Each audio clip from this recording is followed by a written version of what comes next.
I get it, there's a moment when you're scrolling through a dozen listings, each one promising insane ray tracing frames, lightning-fast AI upscaling, and a price that looks like a bargain compared to the flagship cards. Then you hit add to cart and wonder if you've just bought a paperweight that will sit in your case while you wait for the next driver update. Link is in the description if you want to check the product details on Amazon. That hesitation is real, especially for a GPU that sits in the professional-grade corner of the market but is being pitched to gamers and creators who are still figuring out whether the extra horsepower actually translates into day-to-day productivity. Let's unpack that for the PNY NVIDIA RTX A5000. It's the same silicon you'll find in the RTX 6000 series, just rebranded for the workstation crowd. In theory, 8,192 CUDA cores, a full suite of third-generation Tensor cores and second-generation RT cores should make it a monster for both rasterized games and AI-driven workloads. In practice, though, the question is whether those numbers move the needle for the kinds of tasks you actually do, and whether the card size, power draw, and price tag fit into a typical high-end gaming rig. First off, who should even consider this card?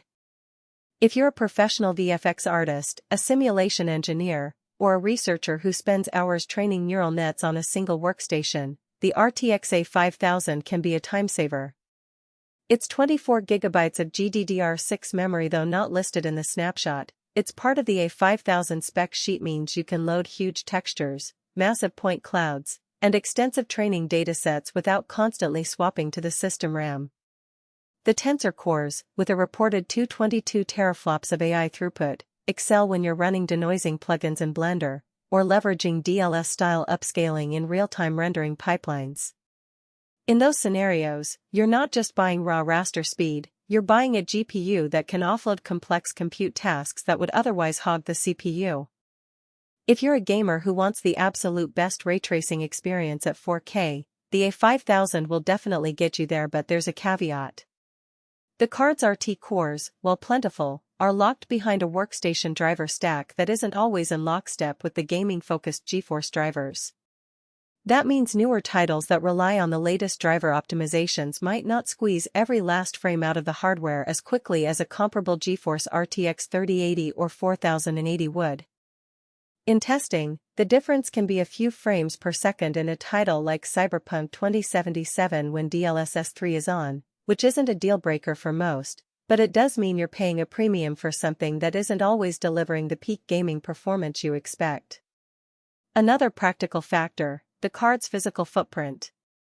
It's a dual-slot, full-length GPU that stretches across most mid-tower cases. If you've built a compact ATX rig, you'll need to check the clearance before you even think about the power supply. It draws roughly 300 W at full load, so a quality 850W PSU is recommended. That's an extra cost that many casual buyers overlook when they focus on the GPU price alone.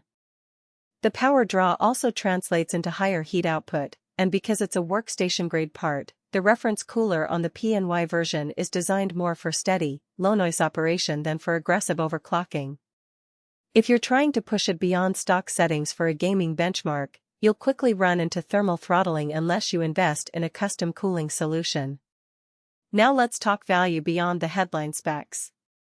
The A5000's biggest advantage is its VRAM capacity and the stability of its drivers for professional workloads.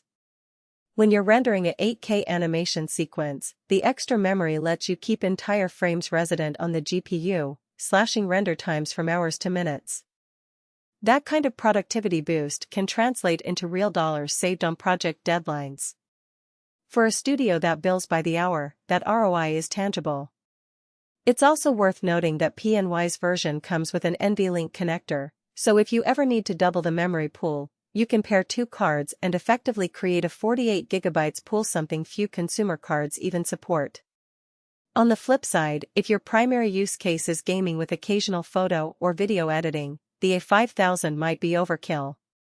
You could spend the same amount on a dual GPU setup with two RTX 3070 cards, which in many titles can beat a single A5000 in raster performance thanks to the newer architecture and higher clock speeds. Moreover, the NVLink advantage only manifests when both cards are in the same system, meaning you need a motherboard with enough PCIe lanes and the appropriate BIOS support, a hurdle many gamers aren't prepared to jump through. So, who should skip it? Anyone who's building a pure gaming rig on a budget, or anyone who doesn't need that massive VRAM buffer for professional workloads.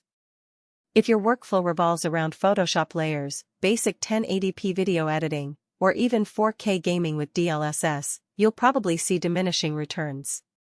In those cases, the money is better allocated toward a faster CPU, a higher refresh rate monitor, or